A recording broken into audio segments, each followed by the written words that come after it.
ভাষা দিবসের গুরুত্বকে, মর্যাদাকে এবং ইতিহাসকে আমরা যেন সুতীক্ষ্ণভাবে তুলে ধরি। আজ ২১শে ফেব্রুয়ারি বাঙালি জাতির ঐতিহ্য, এক সাংস্কৃতিক পরিমণ্ডলে, বৃহত্তর পরিমণ্ডলে এই ফেব্রুয়ারি মাসের বিরাট অবদান আমরা শ্রদ্ধাভরে স্মরণ করি।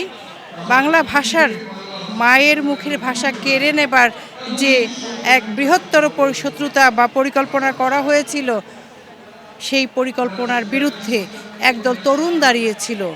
মাথা নত করেনি তারা, মাতৃভাষার জন্য প্রাণ দিয়েছিল। এটি আমাদের সংস্কৃতি, ঐতিহ্য তথা ইতিহাসের একটি বিরল ঘটনা আমাদের বাংলাদেশের ইতিহাসে। তাই ২১শে ফেব্রুয়ারি একটি মর্যাদাবান সময়, তা আমরা খুব গভীর শ্রদ্ধা ভরে স্মরণ করি।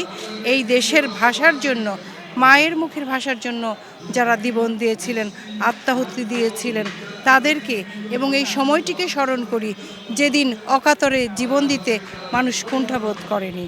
অবশ্যই এটি তরুণদের জন্য উৎসাহমূলক এবং প্রেরণাদায়ক, কারণ একটি দেশ তখনই উপরে উঠে যখন এর প্রতি আমাদের অন্তরের অন্তঃস্থল থেকে টান থাকে।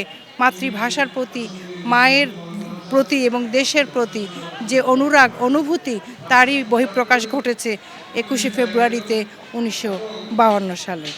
তো যেটি বলছিলেন আপনি যে আমাদের অনুভূতির কথা, আমি ঢাকা বিশ্ববিদ্যালয়ে ইংরেজি বিভাগ থেকে সাহিত্য নিয়ে পড়াশোনা করেছি, পরে পিএইচডি করেছি ফ্লোরিডাতে, অধ্যাপনা করছি এবং লেখালেখি করছি। আমার অনেকগুলো বই আছে, ৮টির মতো বই আছে, তার ভিতরে কবিতা ৪টি, 3টি ভ্রমণ গদ্যের বই।